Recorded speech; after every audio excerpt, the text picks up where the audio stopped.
Topic रहेगा आज का हमारा एलसी ऑसिलेशन, एक इम्पोर्टेंट टॉपिक ही है ये भी। तो समझिएगा, आज एक ही टॉपिक करेंगे ये, लेकिन इसको ठीक से समझ लेना है। एक बड़ा टॉपिक है, इसके बाद एक बड़ा टॉपिक ट्रांसफॉर्मर बचेगा, फिर हमारी यूनिट कंप्लीट है। तो एलसी ऑसिलेशन, एल यहाँ इंडक्टर के लिए हो गया, सी यहाँ कैपेसिटर के लिए हो गया। ऑसिलेशन से आप समझते हैं कि एक अल्टरनेट वेरिएशन, ठीक है। तो यहाँ पर अगर मैं लिखना चाहूँ एलसी ऑसिलेशन के अंदर, तो आप लिख सकते हैं कि when a charge capacitor, when a charge capacitor is allowed to discharge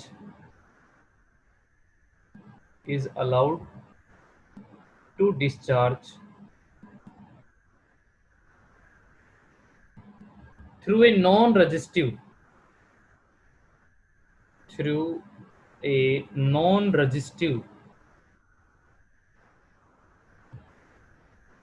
non-resistive inductor. When a charge capacitor allowed to discharge through a non-resistive inductor, electric oscillation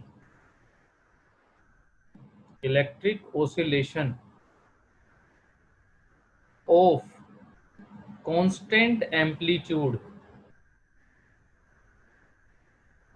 and frequency are produced.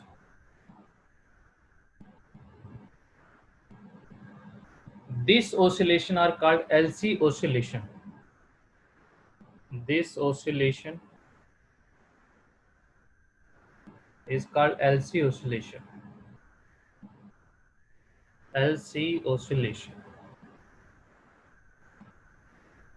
देखिए, मैंने communication का एक example लिया था, LCR circuit, आपको याद होगा, RLC। वहां पर हमने एक टॉपिक डिस्कस किया था रेजोनेंस का, और रेजोनेंस से मतलब होता है कि सेम फ्रीक्वेंसी। तो कम्युनिकेशन में यही होता है कि आपका जो डिवाइस है वहां से निकलने वाली फ्रीक्वेंसी और एटमॉस्फेयर में जो अवेलेबल फ्रीक्वेंसी है, दोनों मैच हो जाए तो कम्युनिकेशन स्टार्ट हो जाता है। उसको हम रेजोनेंस फ्रीक्वेंसी बोलते हैं। बट सोच के देखिए, यहाँ पर मैंने एसी सोर्स लगा रखा है। जो आपके पास मोबाइल होता है, सेलफोन जिसको हम कहते हैं, वो जो मोबाइल है वो ऐसा तो है नहीं कि लगातार एसी के साथ कनेक्ट रहता है। उसमें एक बैटरी है, स्टोरेज हो गया उसमें, और फिर भी उसके बाद कम्युनिकेशन लगातार हो रहा होता है। तो उसमें जो कम्युनिकेशन है, उसमें जो रेडिएशन का एमिशन है कि किस तरह से रेडिएशन निकलती है, उसमें मेन इन्वॉल्वमेंट यही होता है, एलसी ऑसिलेशन। और फ्रीक्वेंसी डिफरेंट निकलने का मेन रोल करता है कैपेसिटर, रोल प्ले करता है कैपेसिटर। यहाँ पर वेरिएबल कैपेसिटर यूज होता है। तो ये हमारा एलसी ऑसिलेशन, और किस तरह से रेडिएशन निकलती है ऑसिलेट करती हुई, वो डिस्कशन आज की हमारी रहेगी। एलसीआर में भी हम कह रहे थे कम्युनिकेशन का यूज करते हैं, लेकिन यहाँ पर आप देख रहे हैं लगातार हमने एक अल्टरनेटिंग सोर्स को कनेक्ट रखा है।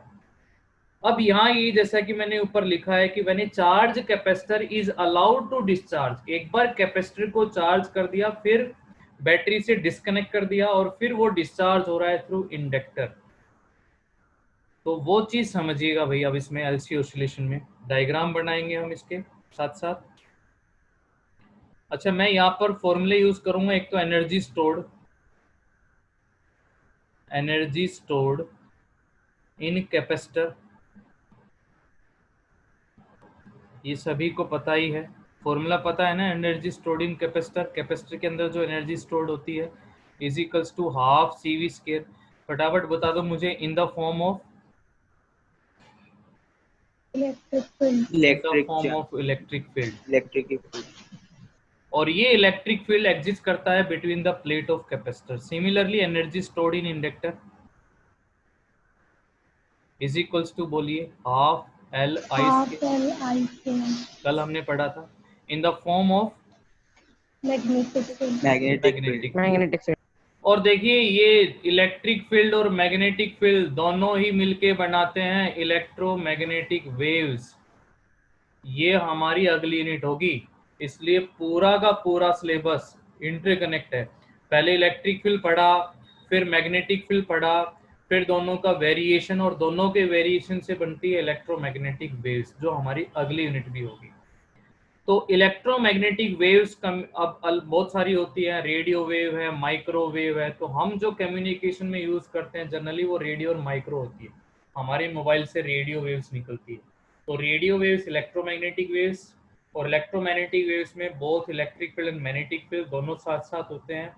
किस तरह से वो ऑसिलेट करते हैं, तो वो चीज़ हमने पढ़नी है। और प्रोड्यूस कैसे होगा वो oscillating electric and magnetic field, तो वो चीज़ देखिएगा। वो कराता है एलसी ऑसिलेशन, जो आज का हमारा टॉपिक रहेगा।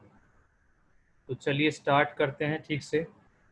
अब मैं यहाँ पर एक डायग्राम बनाता हूँ ए, और इस डायग्राम में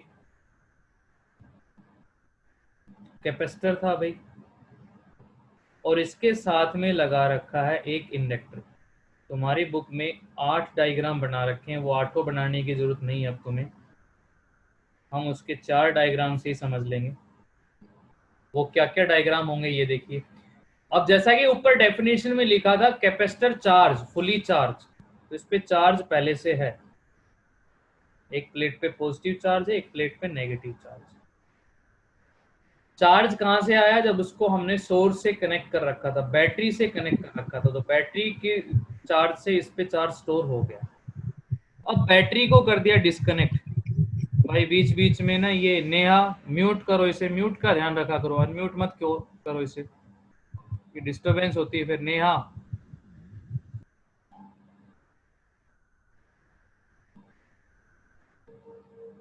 हाँ तो भाई मैं आपसे बता रहा था इसमें कि ये जो कैपेसिटर है, पहले ये फुली चार्ज है, पॉजिटिव एक प्लेट पे नेगेटिव चार्ज, और इसको हम अब कनेक्ट कर देते हैं एक uncharged inductor L, inductance L, capacitance C. मैं यहाँ पर एक ये लाइन दिखाऊंगा इस तरह से, एक बॉक्स ये दिखाएंगे। यहाँ पर लिख लेता हूं मैं यू ई, यू एनर्जी के लिए इलेक्ट्रिक फील्ड की टर्म्स में। यहाँ पर लिख लेता हूं मैं U B, energy in the terms of magnetic field. अब आप फर्स्ट डायग्राम में देख रहे हैं सारी एनर्जी कहां पर स्टोर है, कैपेसिटर में, in the form of electric field. तो इसको फुली भर देता हूं मैं ऐसे। कंप्लीट जो एनर्जी स्टोर्ड है वो इन ए कैपेसिटर, और वो एनर्जी स्टोर्ड कितनी होगी, हाफ सी वी स्क्वायर। और ये अभी पूरा, इस पे कोई एनर्जी नहीं है, कोई मैग्नेटिक फील्ड नहीं है। लेकिन अब होगा क्या, अब ये होगा सर कि ये चार्ज पॉजिटिव है, ये नेगेटिव, एक तरह से पोटेंशियल डिफरेंस बनेगा, और पोटेंशियल डिफरेंस की वजह से यहाँ पर करंट फ्लो करेगा, और वो करंट फ्लो करेगा फ्रॉम पॉजिटिव टू नेगेटिव। तो इससे क्या होगा, इससे होगा कि कैपेसिटर जो है वो डिस्चार्ज होना स्टार्ट हो जाएगा, और एनर्जी किस में स्टोर होने लग जाएगी, इंडक्टर में, in the form of magnetic field, because energy can neither be created nor be destroyed but can change from one form to another form from the law of conservation of energy। अब आपने क्या करना है, दूसरे diagram में ना एक capacitor पूरा का पूरा खाली दिखा देना है।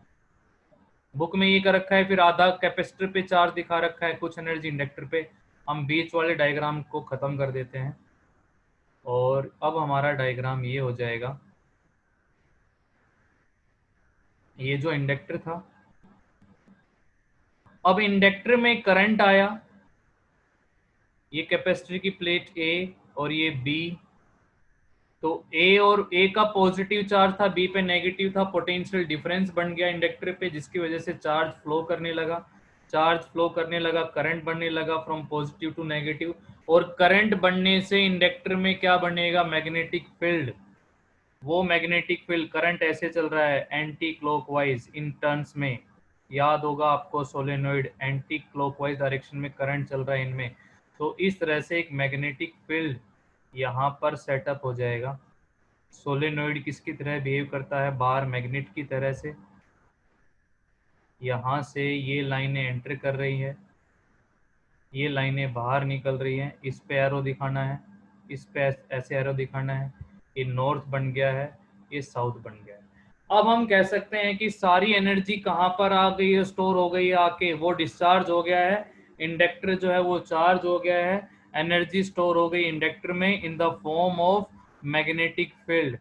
तो भाई ये जो बॉक्स था हमारे पास,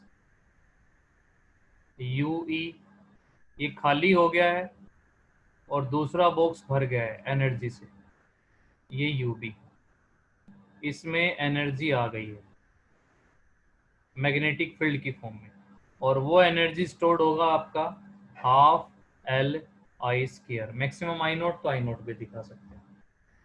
यस, ये दोनों डायग्राम क्लियर है। दो बातें समझ में आई आपको। फर्स्ट, इसमें एक तो पहले कैपेसिटर चार्ज था, उसने अपना चार्ज फ्लो कराने लगा तो कैपेसिटर होने लग गया डिस्चार्ज। अब वो एनर्जी जाके स्टोर हो रही है इंडक्टर में in the form of magnetic field.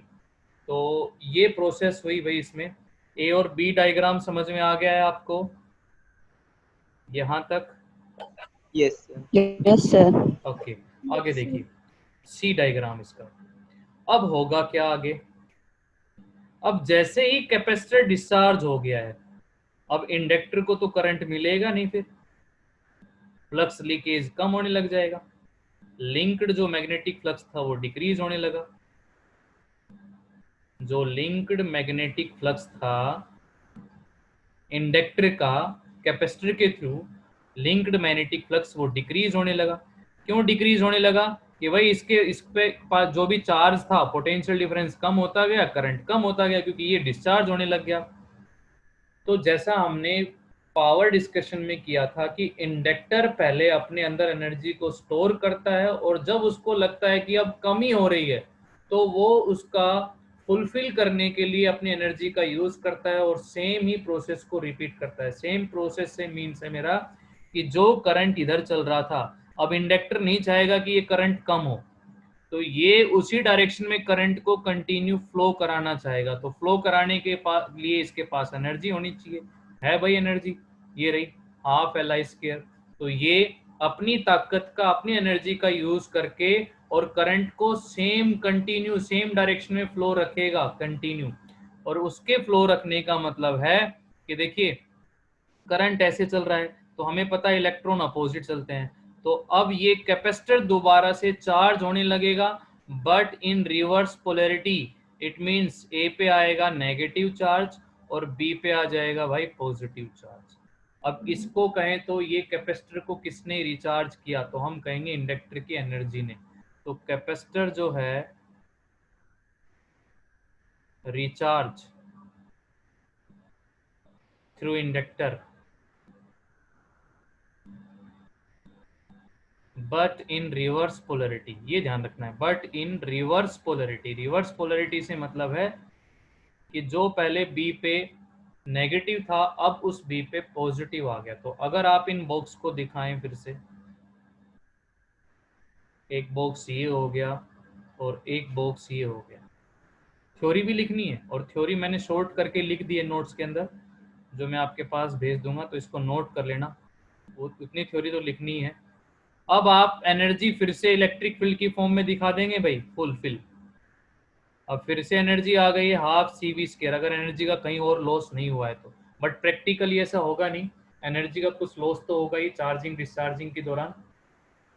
तो ये एनर्जी यहाँ पर आ गई अब दोबारा से कैपेसिटर में, और कैपेसिटर जो है वापस से चार्ज हो गया। अब आप क्वेश्चन अराइज कर सकते हैं, पुटअप कर सकते हैं यहाँ पर कि सर कैसे हुआ ऐसे। तो उसका रीजन यही है कि इंडक्टर नहीं चाहेगा, कोयल नहीं चाहेगी कि करंट कम हो, करंट लगातार चाहिए उसको वैसे ही।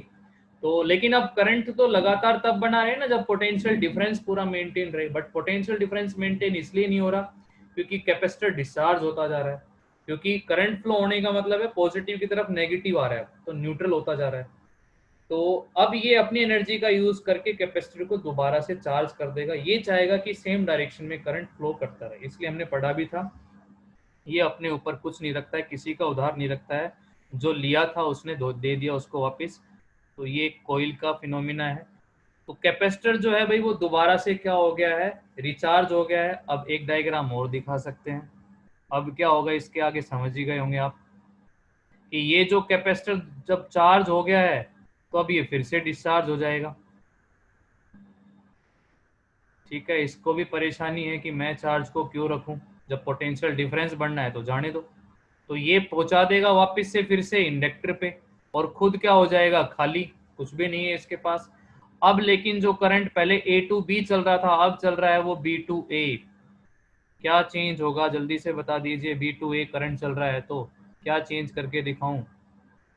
Magnetic field. मैग्नेटिक फील्ड की डायरेक्शन चेंज हो जाएगी, बिल्कुल ठीक। मतलब जहां पर पहले साउथ बन रहा था अब यहाँ पर नॉर्थ बनेगा, और आप लाइनों को कुछ इस तरह से दिखाएंगे, इस तरफ। तो ये एरो की डायरेक्शन चेंज कर देंगे। अब यहाँ पर नॉर्थ हो गया है, यहाँ पर साउथ हो गया है। अब एनर्जी फिर से स्टोर हो गई है इन the form of magnetic field, और इंडक्ट कैपेसिटर हो गया है फुली डिस्चार्ज। तो एक बॉक्स कैपेसिटर एनर्जी के लिए, एक बॉक्स इंडक्टर एनर्जी के लिए। इंडक्टर एनर्जी का बॉक्स अब फुलफिल कर देंगे, ये यूबी और ये U E, energy in the form of electric field. तो अब ये हो गया है हाफ एल आई स्क्वायर। ये थ्योरी भी लिखनी है भी साथ साथ। तो ये प्रोसेस रिपीट होती रहेगी लगातार, एक बार एनर्जी इलेक्ट्रिक फील्ड की टर्म में, एक बार एनर्जी मैग्नेटिक फील्ड की टर्म में। तो वो कंटिन्यू वेरी कर रही है, और वेरी करता हुआ इलेक्ट्रिक और मैग्नेटिक फील्ड बनाता है भैया इलेक्ट्रोमैग्नेटिक वेव्स। एक तरह से कह रहे हैं आप, चार्ज क्या करने लग रहा है, ओसिलेट। देख रहे हो आप, ऐसे गया फिर ऐसे आया, तो चार्ज लगातार क्या कर रहा है, ओसिलेट। और एक ओसिलेट करता हुआ चार्ज, और इलेक्ट्रिक फील्ड पहले मैक्सिमम था फिर कम होता गया, डायरेक्शन चेंज हो गई, पहले इस डायरेक्शन में था अब इस डायरेक्शन में चेंज हो गया। तो पता है आपको कैसा इलेक्ट्रिक फील्ड मिलेगा, ऐसे बढ़ा कम हुआ डायरेक्शन चेंज हो गई, ऐसे इलेक्ट्रिक फील्ड मिलेगा। ऐसे तो सर ईएमएफ भी होती थी, बिल्कुल ठीक। अब यहाँ ऐसे ही क्या है, इलेक्ट्रिक फील्ड है। इलेक्ट्रिक फील्ड किसकी वजह से होता है, चार्ज की वजह से होता है। और चार्ज क्या करना लग रहा है, ओसिलेट करने लग रहा है। तो इसका मतलब इलेक्ट्रिक फील्ड भी क्या करने लग रहा है, ओसिलेट करने लग रहा है।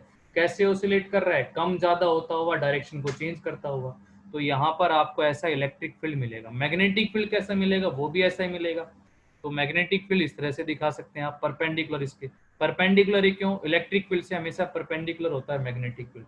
बात करेंगे ईएम वेव्स के अंदर। तो ऐसा एक मैग्नेटिक फील्ड मिलेगा आपको, ये मैग्नेटिक फील्ड के लिए हो गया। और इस तरह से इलेक्ट्रिक और मैग्नेटिक फील्ड के कॉम्बिनेशन से बनेगी इलेक्ट्रोमैग्नेटिक वेव्स। तो इलेक्ट्रोमैग्नेटिक वेव्स प्रोड्यूस करता है हमारा एलसी ऑसिलेशन।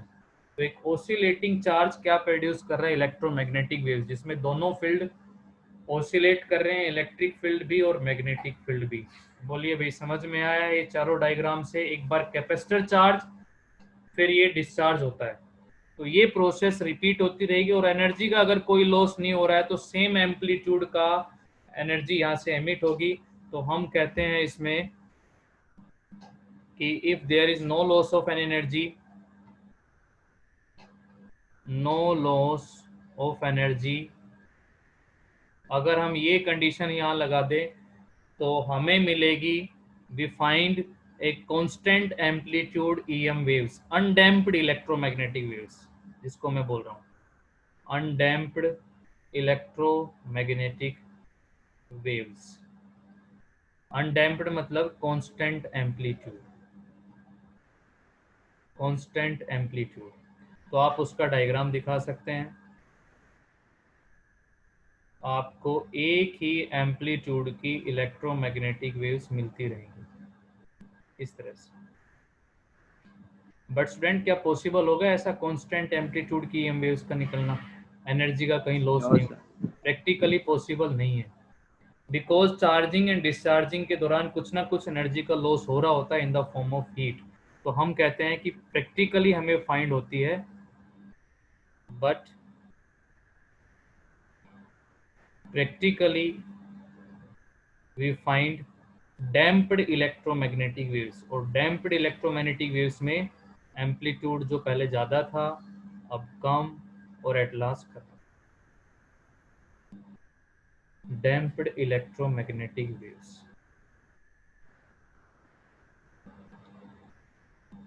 ठीक है, इसको अनडैम्प्ड बनाने का काम एक इलेक्ट्रॉनिक डिवाइस, इलेक्ट्रिक नहीं कह रहा हूँ मैं, इलेक्ट्रॉनिक डिवाइस, सेमीकंडक्टर डिवाइस, जो कि हमारा एलसी ऑसिलेशन से ही बेस्ड था। LC oscillation transistor as an amplifier, transistor एक एम्पलीफायर का काम करता है। वो हम सेमीकंडक्टर में पढ़ते हैं, बट वो क्या करें वो भी सिलेबस से हटा दिया है। इसको अनडैम्प्ड को डैम्प्ड को अनडैम्प्ड करने के लिए ट्रांजिस्टर लगाया जाता है इसके साथ। तो इस तरह से छोटी छोटी डिवाइस सारा काम, एक में कमी आ रही है दूसरी डिवाइस लगा के पूरा किया गया, और तब हम एक अच्छे से कम्युनिकेशन कर पाते हैं। ये बात थी थ्योरेटिकली और समझने की। अब मैं इस पे कुछ मैथमेटिकली बात करूंगा, फिर इसके क्वेश्चंस करके देखेंगे। तो मोटा मोटा सारा यही है इसके अंदर कि पहले एनर्जी स्टोर होती है कैपेसिटर में, फिर इंडक्टर में, और इंडक्टर नहीं चाहेगा कि वो जो करंट आ रहा था वो कम हो, वो सेम डायरेक्शन में करंट को सप्लाई रखेगा, जिसकी वजह से वो कैपेसिटर को दोबारा से चार्ज करता है बट इन रिवर्स पोलरिटी। और ये प्रोसेस लगातार चलती रहेगी तो प्रोड्यूस होती रहेगी यहाँ से इलेक्ट्रोमैग्नेटिक वेव्स, क्योंकि electromagnetic waves the combination of electric and magnetic field, और दोनों वेरी कर रहे हैं, ऐसे वेरी कर रहे हैं जैसे वेव के अंदर होता है। यस बताइए, यहाँ तक क्लियर है? थ्योरेटिकल आप लिख लेंगे, थ्योरी इसकी समझाने का मैंने बता दिया था। आगे चलो, मैं अगर यहाँ तक किसी को कोई डाउट है, कोई क्वेश्चन आ रहा है तो पुटअप कीजिए। ये 4 डायग्राम बना लेंगे पूरे 8 डायग्राम की बजाय। ठीक है भाई, आ गया है समझ में? Yes. एलसी ऑसिलेशन, ठीक है, ओके। ये था हमारा एलसी ऑसिलेशन यहाँ तक का। अब आगे देखिए, इसमें बात करते हैं मैथमेटिकली कि कितनी फ्रीक्वेंसी। अब सोच के देखिए, या मैं आपसे एक चीज और पूछूं कि आपने एसी जनरेटर पढ़ा है। एसी जनरेटर की फ्रीक्वेंसी 50 हर्ट्ज, मतलब एक सेकंड में 50 साइकिल कैसे जनरेट हुई थी? और मैं कहूं कि जो कोयल घूम रही है उसके अंदर, हम एसी जनरेटर में आपने पढ़ा है कि कोयल घूम रही होती है, तो 50 हर्ट्ज फ्रीक्वेंसी का मतलब क्या है? कोयल के साथ कंपेयर करो, कोरिलेट करो इन्सुलेशन को। 50 हर्ट्ज फ्रीक्वेंसी का मतलब होता है भैया कि एक सेकंड में 50 बार वो कोयल भी घूम रही है, तभी हमें 50 हर्ट्ज की फ्रीक्वेंसी मिल रही है। अगर वो एक सेकंड में 60 बार घूमने लग जाए, 60 साइकिल पूरी कर दे वो उसके अंदर वाली कोयल, तो हमें 60 हर्ट्ज की फ्रीक्वेंसी मिल जाएगी। ऐसा ही यहाँ पर है, जितनी फ्रीक्वेंसी से चार्ज ऑसिलेट कर रहा है उतनी ही फ्रीक्वेंसी को हमें मिलेगा क्या? Electromagnetic waves. अब चार्ज के लिए जैसे आप इक्वेशन पढ़ के आए हैं, I is equals to I naught sine omega t, mathematical पे जा रहे हैं आप, E is equals to E naught sine omega T. तो Q के लिए क्या लिखेंगे बोलिए? यस, Q के लिए क्या लिखेंगे? चार्ज भी तो वेरी कर रहा है ना यहाँ पर, पहले मैक्सिमम चार्ज था, फिर कम हुआ, फिर पोलैरिटी रिवर्स हुई, तो चार्ज ऑसिलेट कर रहा है, तभी तो ऑसिलेटिंग इलेक्ट्रिक फील्ड मिल रहा है। तो चार्ज के लिए Q इज इक्वल्स टू मैं क्या लिखूं, बोलो फटाफट। Q yes, naught sin omega t. Q naught sine क्यों ओमेगा। Naught sine omega. ठीक है, बट थोड़ा सा चेंज करना पड़ेगा भाई यहाँ पर। क्या चेंज करना पड़ेगा? जो हम आई लिखते हैं ना, डी क्यू अपॉन में डी टी, क्यू का डिफ्रेंशिएट करके, ठीक है, तो यहाँ पर आई साइन में तभी आएगा जब यहाँ पर क्या दिखा देंगे, कोस दिखा देंगे, कोस ओमेगा। इलेक्ट्रिक फील्ड और चार्ज ऑसिलेशन में परपेंडिकुलर होते हैं एक दूसरे से, तो चार्ज को आप यहाँ, क्योंकि हम सिंपल हार्मोनिक इक्वेशन दोनों लिखते थे, x is equals to a cos omega t भी लिख देते थे, और y is equals to a sine omega t भी लिख देते थे।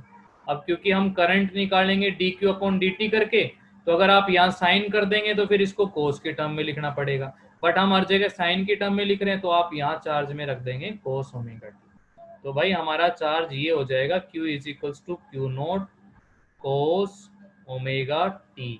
चार्ज भी ऐसे वेरी कर रहा है, ओसिलेट कर रहा है, इसीलिए हमें ऐसी ओसिलेटिंग इलेक्ट्रिक फील्ड मिल रही है, और इलेक्ट्रिक फील्ड से मैग्नेटिक फील्ड मिल रही है। क्लियर है? मैथमेटिकल स्टार्ट करते हैं। देखिए मैथमेटिकली हमारा ये था कि एक इंडक्टर और एक चार्ज कैपेसिटर, ये कैपेसिटर हो गया जी, कैपेसिटर पे चार्ज स्टोर था, बट अब ये धीरे धीरे डिस्चार्ज हो रहा है, यहाँ पर करंट बनने लग रहा है, तो मैं यहाँ पर लिखूंगा I is equals to d Q upon D t, लेकिन साथ में माइनस साइन लगा दूंगा भाई, क्योंकि बाद वाला चार्ज कम होने लग रहा है। कैपेसिटर जो है यहाँ पर ये माइनस साइन इंडिकेट कर रहा है कि कैपेसिटर डिस्चार्ज थ्रू इंडक्टर, मैंने ये कंडीशन बना रखी है कि कैपेसिटर जो है वो इंडक्टर के थ्रू डिस्चार्ज हो रहा है, तो डिस्चार्ज के लिए मैंने यहाँ पर माइनस साइन लगा दिया। अच्छा, इसमें कितनी ईएमएफ इंड्यूस्ड होगी? E इज इक्वल्स टू सबको पता है minus L D I upon में डी टी, और यहाँ पर कितना पोटेंशियल डिफरेंस होगा? V is equals to Q upon C. C is the capacitance of capacitor, L is the inductance of inductor. कहीं से भी कोई चीज नहीं आए समझ में तो रोक के पूछ लेना मुझे। अब मैं यहाँ पर अप्लाई करता हूँ using KCL voltage law. Net potential difference of a close circuit is zero. Capacitor पे potential difference Q by C. यहाँ कितना potential drop? Minus L D I by D T. Net potential drop of a close circuit is zero. I की value put up कर देता हूँ, Q by C minus L D by D T. I की value ये वाली, minus minus plus D square Q d T square is equals to zero. यहां तक समझ में आ गया? यस बोलते रहिए। समझ में आ गया भाई? यहाँ तक किसी को कोई problem? No sir. No sir. ठीक है, गुड। आगे क्या कर रहा हूं मैं? Q बाई सी और प्लस यहाँ पर मैंने कर दिया इसके अंदर, इसके बाद Q बाय यहाँ पर LC कर दिया, Q बाय LC, और इसको कर दिया मैंने डी स्केयर क्यू अपॉन में d T square is equals to zero. क्या किया है भाई मैंने यहाँ, बताएंगे एक बार? L से डिवाइड किया दोनों। L से डिवाइड कर दिया दोनों साइड, बिल्कुल ठीक, कोई दिक्कत नहीं है, दोनों साइड डिवाइड कर दिया। ये इक्वेशन आ गई first. Compare it with d square Y upon D T square plus omega square y is equals to zero. जल्दी से बता दो इक्वेशन कहाँ पढ़ी थी हमने? ये जो मैंने अभी लिखी है सेकंड इक्वेशन, जिसको मैं कह रहा हूँ 11th क्लास में। 11th क्लास में टॉपिक क्या चलता था हमारा? ये सिंपल हार्मोनिक मोशन इक्वेशन बोली जाती थी। ये भी कैसे थी एक बार फटाफट बता देता हूँ। y is equals to a sine omega t लिखते थे, d y by D t करेंगे तो वेलोसिटी आती थी, और वो करने से a cos omega T into omega आता था। एक्सेलरेशन निकालते थे सिंपल हार्मोनिक मोशन की a, तो फिर से इसका डिफरेंशिएशन करते थे, तो हम इसको ये भी लिख सकते हैं d square Y upon D T square. Acceleration को दोबारा से डिफरेंशिएशन करेंगे तो माइनस ए ओमेगा स्क्वायर हो जाएगा कोस का साइन ओमेगा टी, फिर इंटू ओमेगा यहाँ पर ये हो गया मल्टीप्लाई, तो ये D square Y upon D T square उधर है minus A omega square sine omega T. A sine omega T कितना होता था? वाई, तो D square Y upon D T square is equals to minus omega square Y, ये उधर गया, तो D square Y upon D T square plus omega square y is equals to zero. बोलो आया कि नहीं आया समझ में? सिंपल हार्मोनिक इक्वेशन ही होती थी ये भी। बोलिए भाई, आया कि नहीं आया समझ में? Yes sir. ठीक है, तो ये इक्वेशन हम ऐसे सोल्व करते थे। अब क्योंकि वहां पर पार्टिकल ऑसिलेट कर रहा था, यहाँ पर चार्ज ऑसिलेट कर रहा है, तो ऑसिलेटिंग इक्वेशन हम ये यूज कर सकते हैं। तो फ्रॉम फर्स्ट एंड सेकंड ये जो हमारे पास दोनों इक्वेशन है, इससे कंपेयर करता हूँ, ये D square y d T square ये इसके साथ कंपेयर, तो भाई ये और ये इसके साथ कंपेयर हो गया, तो हम यहाँ पर लिखेंगे omega square y is equals to किसके बराबर हो जाएगा? Q अपॉन में x, हाँ एल सी। ठीक है, यहाँ पर y कंपेयर हो रहा है किसके साथ? Q के साथ। देखो ना, ये y रहा Q के साथ, ये y Q के साथ, तो ओमेगा स्क्वायर, किस ओमेगा स्क्वायर को बताओ क्या लिखूं? Is equals to 1/LC। हाँ बिल्कुल ठीक, 1/LC। भाई ये y क्यू, तो यहाँ पर y क्यू, तो ओमेगा स्केयर 1/LC, और omega is equals to 1/√LC। ये तो सर फ्रीक्वेंसी पढ़ चुके हैं, बिल्कुल पढ़ चुके हैं। तो 2 pi mu is equals to 1/√LC and mu is equals to 1/2 पाई√LC। बोलते थे इसको कौन सी frequency? Resonance frequency. Resonance frequency वही होती है कि एक नेचुरल फ्रीक्वेंसी जिसपे वो पार्टिकल अपनी नेचुरल फ्रीक्वेंसी से ऑसिलेशन स्टार्ट कर दे, तो ये उसकी एक नेचुरल फ्रीक्वेंसी आ जाएगी, and which is depends on inductance and capacitance. और यहाँ पर कैपेसिटर को वेरी करके क्या होता है एलसी ऑसिलेशन में, जब कम्युनिकेशन होता है तो एल और सी को ऊपर एरो लगाते हैं, तो सी को वेरी करके हम फ्रीक्वेंसी को चेंज करते हैं। तो हमारी डिवाइस में फिर अलग अलग तरह की फ्रीक्वेंसीज निकल सकती है, और फिर वो फ्रीक्वेंसी एटमॉस्फेयर में अपने जैसी सिमिलर फ्रीक्वेंसी से मैच करती है, तब हम बोलते हैं रेजोनेंस आ गया है। वही दोनों फिर वही नेचुरल फ्रीक्वेंसी से ऑसिलेशन चलता रहेगा और फिर कम्युनिकेशन स्टार्ट होता है। ये एलसी ऑसिलेशन की हम फ्रीक्वेंसी बोलते थे। इतना मैथमेटिकल आया भाई समझ में? तो यहाँ पर हमने किर्चॉफ्स लॉ का यूज कर लिया है, या दोबारा से रिपीट करना है तो कोई चीज बता दीजिए इसमें। किर्चॉफ्स लॉ का सर एक बार ये बता दो, आपने omega square is equals to 1/LC कैसे कंपेयर करके लिखा? देखो हमारे पास दो इक्वेशन बननी थी रुचि। एक तो ये थी, ये हमारी होती है d square Y upon D T square plus omega square y is equals to 0। ये इक्वेशन हमारी होती है एसएचएम में ऑसिलेटिंग पार्टिकल के लिए। एक इक्वेशन जो हमारी ये आई जिसमें कि चार्ज ऑसिलेट कर रहा है क्यू अपॉन एल सी वाली, तो ये क्यू अपॉन में एल सी, और यहाँ पर था डी स्केयर क्यू अपॉन में डी टी स्केयर। ये इक्वेशन और आई थी हमारी जो अभी हमने ड्राइव की है। अब कंपेयर करता हूं तो ये पूरा ये रहा, मतलब y क्यू है, तो y क्यू है, तो बाकी क्या बच गया? Omega square. तो omega square from first and second से हम लिख सकते हैं 1/LC, and omega is equals to 1/√LC, और म्यू इज इक्वल्स टू 1/2 पाई√LC। अब अगर उस डिवाइस से अलग अलग फ्रीक्वेंसी निकालनी है, क्योंकि एक ही फ्रीक्वेंसी पे एक मोबाइल जो नंबर होता है उसकी एक ही फ्रीक्वेंसी होती है। अब बहुत सारे मोबाइल नंबर है, सिम कार्ड नंबर है, उनकी अलग अलग फ्रीक्वेंसी होती है, तो यहाँ आप कैपेसिटर को चेंज करके आप फ्रीक्वेंसी को वेरी कर सकते हैं। बट यहाँ पर ये फिर आपकी एल और सी की वैल्यू पुटअप करने पे वो आ जाएगी आपकी रेजोनेंस। और रेजोनेंस फ्रीक्वेंसी जिस फ्रीक्वेंसी पे पार्टिकल अपनी एक नेचुरल फ्रीक्वेंसी से ऑसिलेट करना शुरू कर दें। ठीक है, किस तरह से कंपेयर किया ये आ गया अभी समझ में? Yes sir. अब आगे देखिए, एलसी ऑसिलेशन यहाँ तक करने के बाद इसमें एक पॉइंट और भी बनता है कि इस दौरान पूरा क्या एनर्जी कंजर्वेशन लग रहा है? सर ये तो बिल्कुल लग रहा है, ये तो फेल हो ही नहीं सकता है। तो conservation of energy in LC oscillation, conservation of energy, वैसे लास्ट पॉइंट समझो एलसी ऑसिलेशन का, फिर क्वेश्चन करेंगे। Conservation of energy in LC oscillation.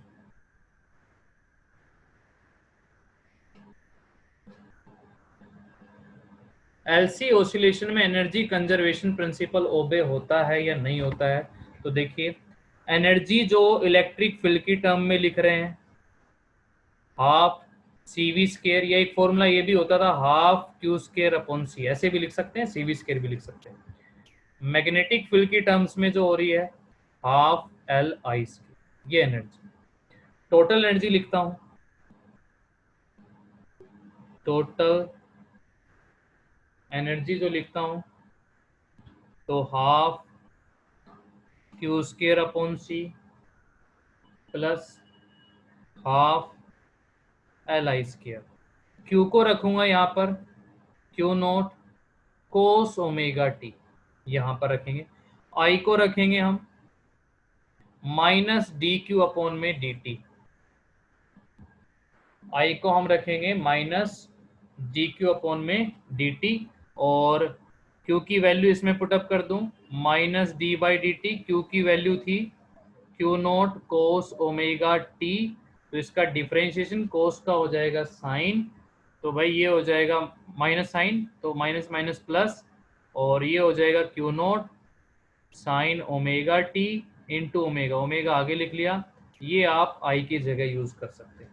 तो चलिए यूज करते हैं दोनों वैल्यूज ही। कैपेसिटर डिस्चार्ज हो रहा है इसलिए मैंने यहाँ पर माइनस यूज कर रखा है, ये वाली वैल्यू और ये वाली वैल्यू इसमें रखना, तो कितना आएगा हाफ क्यू स्क्वायर, तो क्या लिखेंगे Q not square cos square omega T upon में सी प्लस हाफ और एल आई स्क्वायर ये रहा, तो ये हो जाएगा Q not square omega square sine square omega T, ये हो गया भाई। और omega square is equals to होता है हमारा 1 अपॉन में एल सी, ये यहाँ पर यूज कर देंगे। आपको दोबारा ज्वाइन करना पड़ेगा, अभी सेशन आउट हो जाएगा, दोबारा फटाफट आ जाना। Cos square omega T upon में C plus half L Q not square, omega square में रख दिया मैंने 1 upon L C sine square omega T, ये एल से एक एल कैंसिल। अब देखें तो जरा इनमें क्या क्या कॉमन आ रहा है, दोनों में हाफ कॉमन आ रहा है, क्यू नॉट स्क्वायर कॉमन आ रहा है, सी कॉमन आ रहा है, तो बचा क्या कोस square omega T plus sign square omega T, ये होता है 1, तो ये हो गया जी हाफ क्यू नॉट स्क्वायर सी, या आप इसको ये भी लिख सकते हैं हाफ सी वी। ओके, एक बार फिर से स्टार्ट कर लेते हैं भाई क्लास को कंटिन्यू आगे। तो ये हमारा फॉर्मूला आ गया है, last formula half C V not square, क्या बोलेंगे इसको half C V not square को, energy total energy stored in capacitor जो इनिशियली थी, इन कैपेसिटर जो इनिशियली स्टोर थी, क्योंकि इनिशियली पोटेंशियल डिफरेंस मैक्सिमम था उसके ऊपर। भाई ये जो कैपेसिटर था और इसके साथ हमने जो इंडक्टर दिखा रखा है, इस कैपेसिटर पे मैक्सिमम चार्ज की वजह से मैक्सिमम पोटेंशियल डिफरेंस, तो मैक्सिमम चार्ज की वजह से यहाँ पर जो maximum potential difference V note था, तो यहाँ जो इनिशियल एनर्जी स्टोर थी वो थी half C V naught square, वो थी इसमें half C V naught square, और वही हमारी लास्ट में टोटल एनर्जी आई है। तो हम कह सकते हैं यहाँ पर एनर्जी कंजर्वेशन लॉ ओबे हो रहा है। यस, मुझे बताओ ये मैथमेटिकल आया है समझ में या दोबारा से कराना है रिपीट? आगे से Yes, sir. एक बार देख लो, स्क्रीन पे लिखा हुआ है पूरा, एक बार जल्दी से इसको रीड करो कि क्या क्या लिखा गया है, किस तरह से इसमें वैल्यूज पुटअप की गई है। और लास्ट जो हमारा है half C V not square, total energy stored in capacitor जो इनिशियली थी। तो इनिशियली जितनी एनर्जी स्टोर्ड थी उतनी ही एनर्जी हमारी आ रही है टोटल एनर्जी दोनों में, जो in the form of electrical capacitor में, in the form of magnetical inductor के अंदर। तो हम कह सकते हैं कि हाँ यहाँ पर एनर्जी कंजर्वेशन लॉ भी ओबे होगा। ये पूरा एक टॉपिक था बच्चों एलसी ऑसिलेशन का, जिसमें कि हम एक्सप्लेन करते हैं एलसी ऑसिलेशन, जिसमें भी हम यूज भी बता सकते हैं, जिसका हम फ्रीक्वेंसी निकालते हैं मैथमेटिकली, जिसमें हम कंजर्वेशन एनर्जी को ओबे कराना ये प्रूव करते हैं। अब इस पूरे टॉपिक को लेके कि सर मुझे एक पॉइंट यहाँ से समझ में नहीं आया, तो ऐसा कुछ है तो बताइए मुझे, फिर मैं क्वेश्चन पे चलता हूँ। इसका टॉपिक आज का हमारा ये रहेगा, लास्ट टॉपिक, मतलब ये आज के लिए जो टॉपिक था, और कोई नहीं पढ़ाऊंगा आगे, बस डिस्कशन इसी पे चलेगी न्यूमेरिकल्स के थ्रू। बट उससे पहले आपको कंसेप्ट ठीक से क्लियर हो। अच्छा, मैं एक छोटी सी चीज पूछता हूँ, बता भी चुका हूँ मैं आपसे कि ये जो कम्युनिकेशन में यूज कर रहे हैं हम एलसी ऑसिलेशन, इसमें फ्रीक्वेंसी चेंज का काम किसका होता है, बताओ फटाफट? कैपेसिटर क्योंकि कैपेसिटर यहाँ पर वेरिएबल यूज किया जाता है, ठीक है, और वो रेजोनेंस फ्रीक्वेंसी पे वर्किंग करता है फिर कम्युनिकेशन। तो ये था भाई कंप्लीट टॉपिक हमारा। चलो अब और ज़्यादा टाइम वेस्ट ना करके हम क्वेश्चन पे चलते हैं सीधा। मैं एक बार लास्ट फिर पूछ रहा हूँ, बता दीजिए अगर किसी को कोई मैथमेटिकल कहीं से नहीं आया समझ में तो। इंडक्टर की एक प्रॉपर्टी होती है कि वो करंट को कम होना या ज़्यादा होने का अपोज करना, और जैसे जैसे पोटेंशियल डिफरेंस कम होता जा रहा है कैपेसिटर पे डिस्चार्ज होने की वजह से। तो हाँ प्रिया बोलो। सर वो 4 डायग्राम बनाए थे, एक बार वो वाली स्लाइड दिखा दो। हाँ एक सेकेंड, ये हमारा फ्रीक्वेंसी के लिए हो गया था।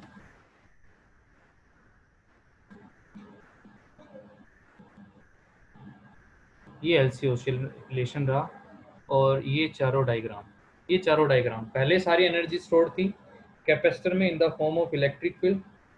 कैपेसिटर फुली चार्ज था, अब ये एक तरह से बैटरी का काम कर रहा है, करंट भेजेगा इंडक्टर के ऊपर, फिर इंडक्टर पे एनर्जी स्टोर्ड होगी, इंडक्टर में करंट फ्लो होगा, करंट फ्लो की वजह से मैग्नेटिक फील्ड बनेगा।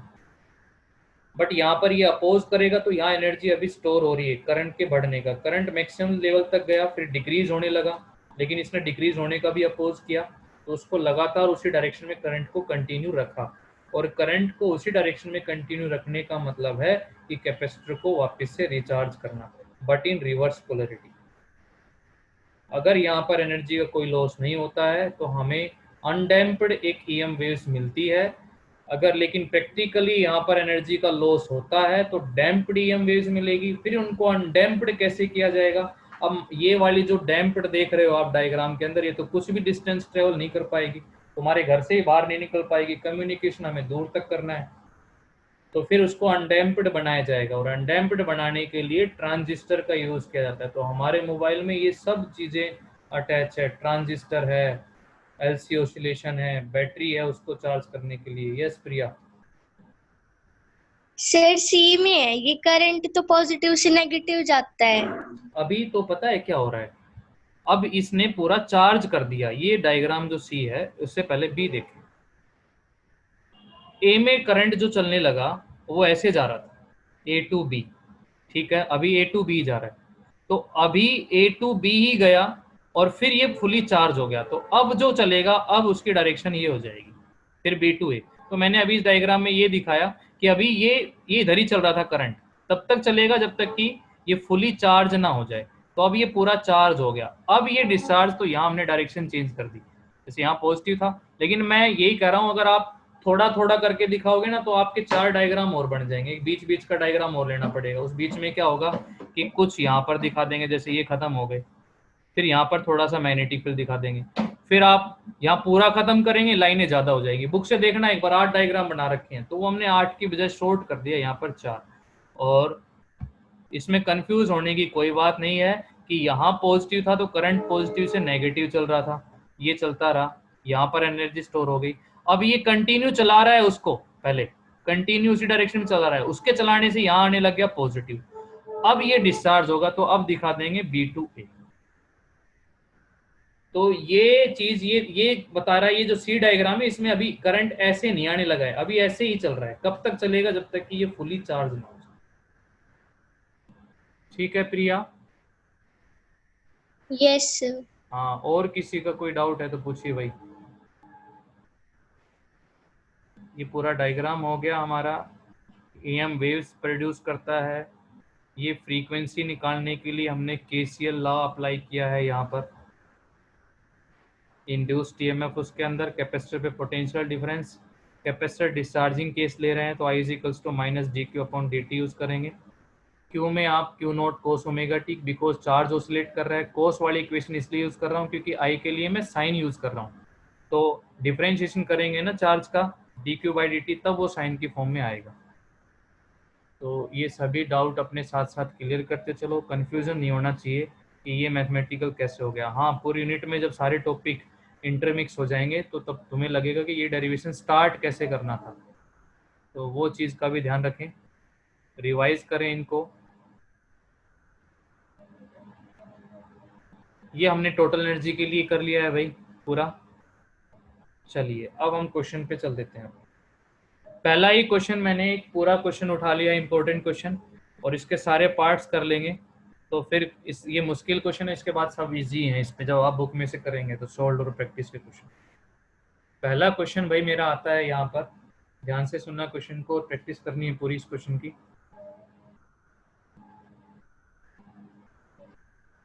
फर्स्ट क्वेश्चन ये है कि an inductor of inductance L दे दिया आपको 2.0 मिली हेनरी या 2 हेनरी, हम मिली हेनरी बोल देंगे इसको।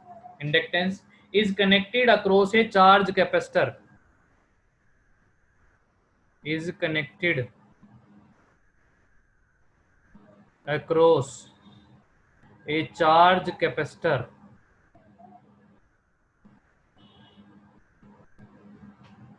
एक चार्ज कैपेसिटर के अक्रॉस कनेक्ट है ऑफ कैपेसिटेंस, उसकी कैपेसिटेंस दे रखी है भाई 5.0 माइक्रो फैराडे। कैपेसिटेंस मिल गई, इंडक्टेंस मिल गई है। एंड रिजल्टिंग एलसी सर्किट, ये एक एलसी सर्किट है जो अभी हमने पढ़ा है। LC circuit is set oscillating at its natural frequency, natural frequency पे oscillate कर रहा है, जिसको कि हमने resonance frequency कहा है। Let Q denote instantaneous charge, Q जो denote कर रहा है वो instantaneous charge, और Q नोट होगा maximum charge। I the current in the circuit, I इसमें current जो सेटअप हो रहा है। It is found that maximum value of charge, Q not दे दिया गया, यहाँ पर जो maximum value charge की थी वो 200 माइक्रो कूलम था। ये गिवन है आपके पास सब क्वेश्चन में। तो भाई इसने फर्स्ट पार्ट पूछा है, पहला पार्ट एक एक करके ही सोल्व करते हैं। पहले पहला पार्ट ही सोल्व कर लेंगे। When Q is equals to 100 micro coulomb, तो what is the value of DI by dt, rate of change of current कितना होगा, किस रेट से करंट चेंज हो रहा है। What is the value of DI by dt। करिए, बहुत आराम से करो, सोच के क्या फॉर्मूला यूज करना है वो ठीक यूज करो। What is the value of DI by dt।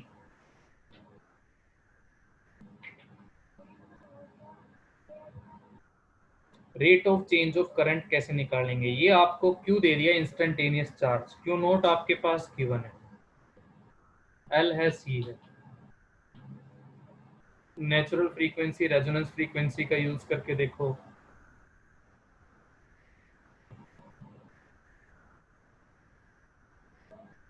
देखो DI by dt निकालने के लिए बच्चों सबसे पहले तो I निकालना पड़ेगा। I is equals to I naught sine omega T, ये निकालना पड़ेगा। I is equals to I naught sine omega t. Omega तो चलो निकल के आ जाएगा। अब सोचो इसको कैसे करें, एक बार ट्राई कर लो फिर मैं करा दूंगा इसको। चलो मैं ये कहता हूं सबसे पहले ओमेगा निकालो, ओमेगा उसकी नेचुरल फ्रीक्वेंसी कितनी आई यूज होगा इसका। ओमेगा कितना आ रहा है आपका,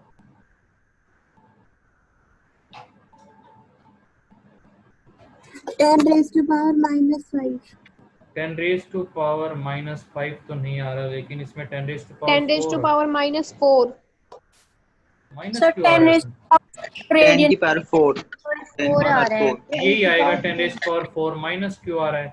देखो भाई omega is equals to 1 upon under root LC,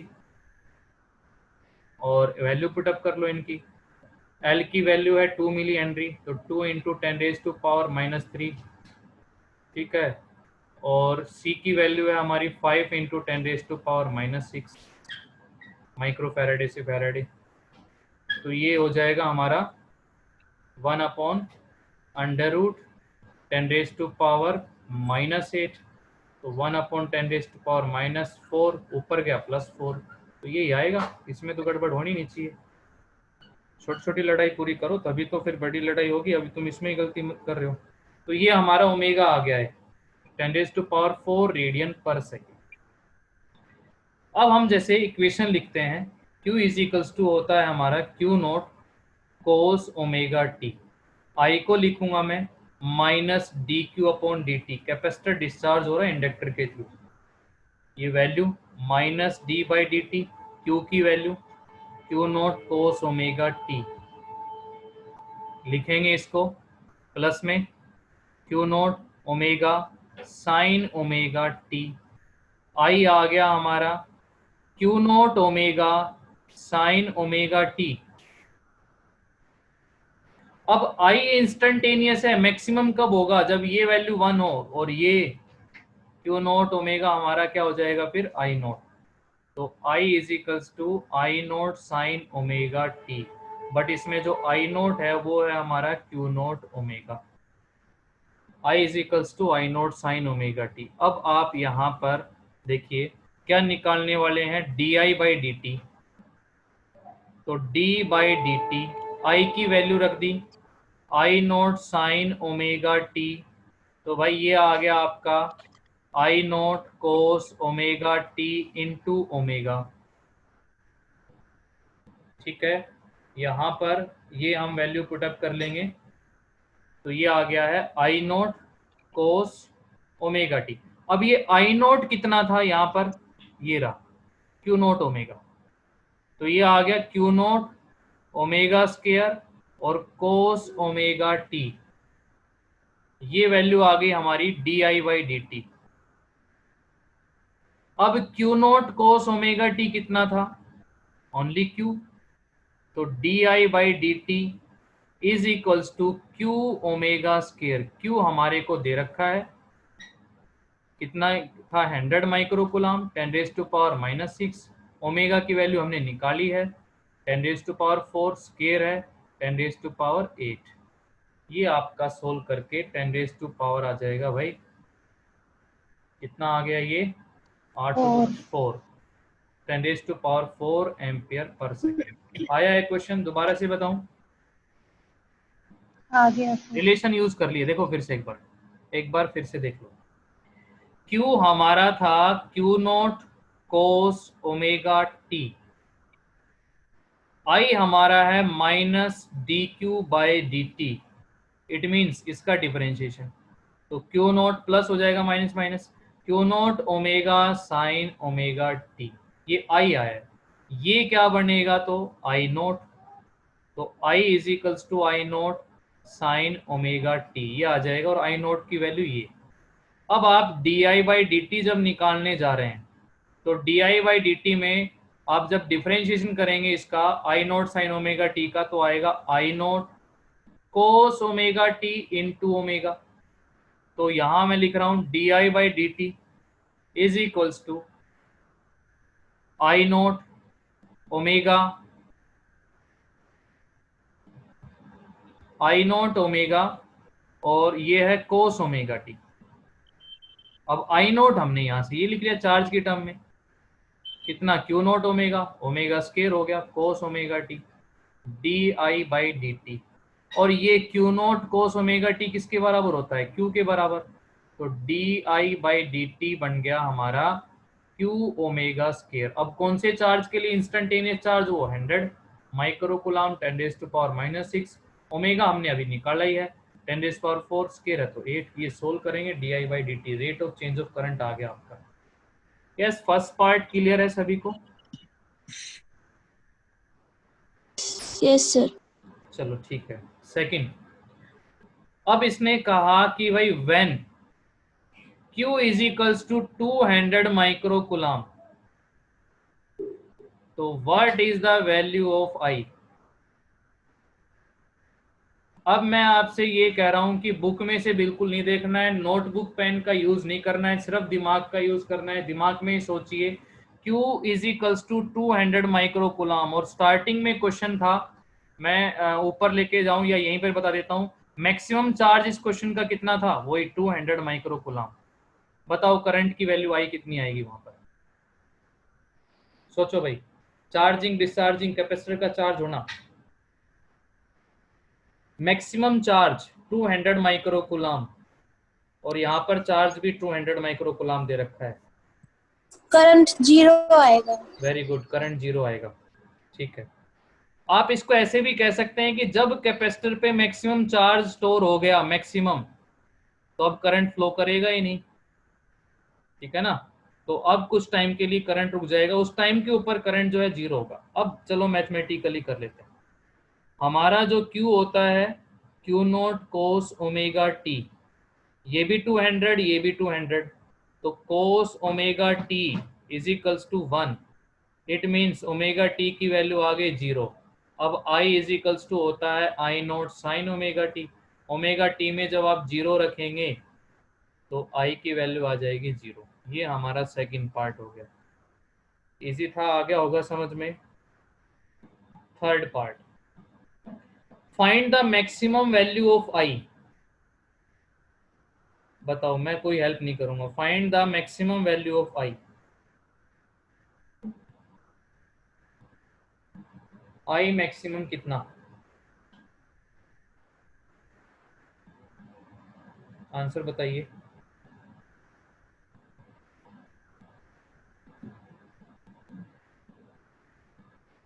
I maximum कितना होगा?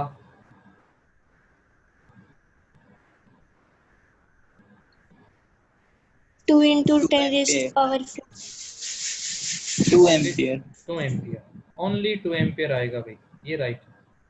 चेक करो कहाँ गड़बड़ करी। मैं अगर इस स्लाइड को ऊपर करता हूं तो हम आई नोट की जगह क्या लिख के आए थे? देखिए पहले ही पार्ट के अंदर ये लिख रखा, I not is equals to Q not omega. Value रखो और आंसर, ओमेगा भी है और क्यू नोट भी है, तो I is equals to Q not omega. Q not हमारा 200 microcoulomb 10 raise to power -6, omega 10 raise to power 4, आ गया 2 ampere. Next part, when I is equals to 1/2 its maximum value। अगर करंट मैक्सिमम वैल्यू का half है तो बताइए charge कितना है? What is the value of Q? 10 raised to power -4। और कुछ नहीं आएगा, ओनली 10 रेज़ टू पावर -4। देखो देखो, और भी साथ में कुछ आना चाहिए मेरे हिसाब से। तो Q की वैल्यू सोल्व करो, चेक करो एक बार दोबारा से।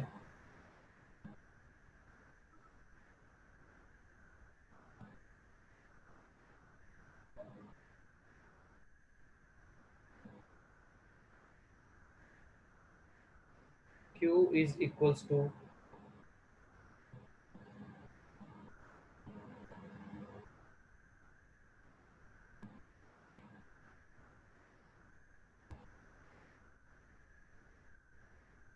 Q को लिखेंगे हम Q naught cos omega T, और ओमेगा टी निकाल के इसमें पुटअप कर दो भाई, क्या दिक्कत आ रही है?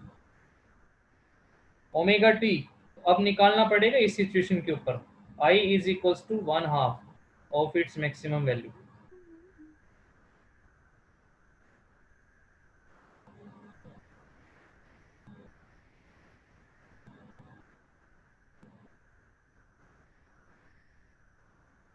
यस बताइए।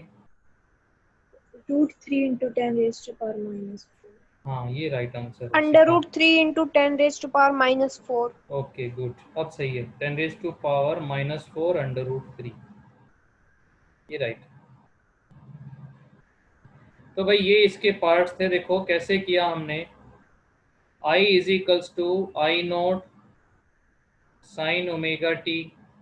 अरे आरजू नहीं हो रहे क्वेश्चन? यस आरजू, हो गया सर, हो हाँ। गया। जवाब नहीं आता है, रिप्लाई बहुत कम आता है। राहुल हो गया भाई ये क्वेश्चन? Yes sir. I की जगह रखेंगे I not by 2 I not sine omega T. अब यहाँ से ओमेगा टी आपका 30 डिग्री। अब इसको यूज कर लो, Q इज इक्वल्स टू। प्रिया नहीं हुआ क्वेश्चन? प्रिया नहीं हुआ सोल्व? तो ये अब ओमेगा टी यहाँ पर यूज हो जाएगा कोस ओमेगा टी, और Q नोट हमारे को दे रखा है। ये था भी एक पूरा क्वेश्चन इसमें। Q is equals to Q not cos omega t. Charge oscillate कर रहा है, इलेक्ट्रिक फील्ड ऑसिलेट कर रहा है, मैग्नेटिक फील्ड ऑसिलेट कर रहा है। Oscillating electric field magnetic field बना रहे electromagnetic waves of frequency natural frequency 1/2 pi under root LC। LC oscillation. L inductor, C capacitor. पहले कैपेसिटर को फुली चार्ज किया, फिर वो डिस्चार्ज होने लगा थ्रू इंडक्टर, फिर उसको दोबारा से चार्ज कहाँ से मिलेगा? जो हम मोबाइल में बैटरी यूज कर रहे हैं वो उस कैपेसिटर को फिर से चार्ज करती रहेगी, वो फिर डिस्चार्ज होता रहेगा इंडक्टर के थ्रू, और फिर वहाँ से इलेक्ट्रोमैग्नेटिक वेव्स एमिट होती रहेंगी, और वो जो डैम्प्ड EM वेव्स है उनको अनडैम्प्ड बनाने के लिए ट्रांजिस्टर का यूज और किया जाता है। और ये हम क्वेश्चन पुट अप कर सकते हैं इनके ऊपर। तो आज का काम आपका यही है भाई, आपने सोल्ड एग्जाम्पल करने हैं LC ऑसिलेशन वाले टॉपिक पे जाके, और साथ में प्रैक्टिस के 4-5 क्वेश्चन है वो कर लेंगे। अब सारे हो जाएंगे, थोड़ी बहुत जो प्रॉब्लम आनी थी वो इस क्वेश्चन में आ गई। ये आज का हमारे क्लास का टॉपिक था और ये क्वेश्चन था। अब बताइए आज की क्लास को लेके किसी का कोई डाउट है तो।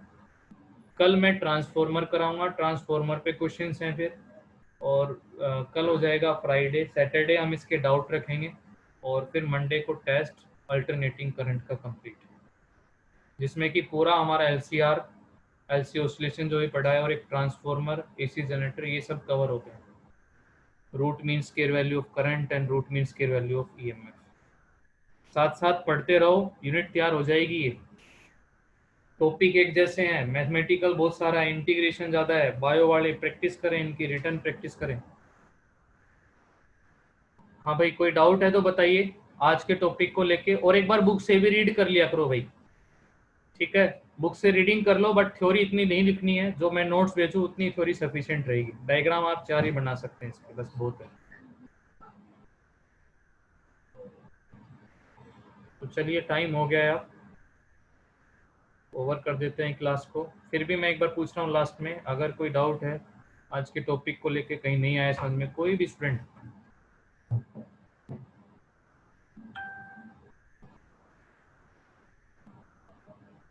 ठीक है? तो इसको भाई कर लेना रिवाइज, प्रैक्टिस कर लेना, एक बार इसके लिख के देख लेना पूरा LC ऑसिलेशन को, और फिर भी प्रॉब्लम आती है नेक्स्ट डे पूछ लिया करो या मेरे पास मैसेज छोड़ दिया करो अपना।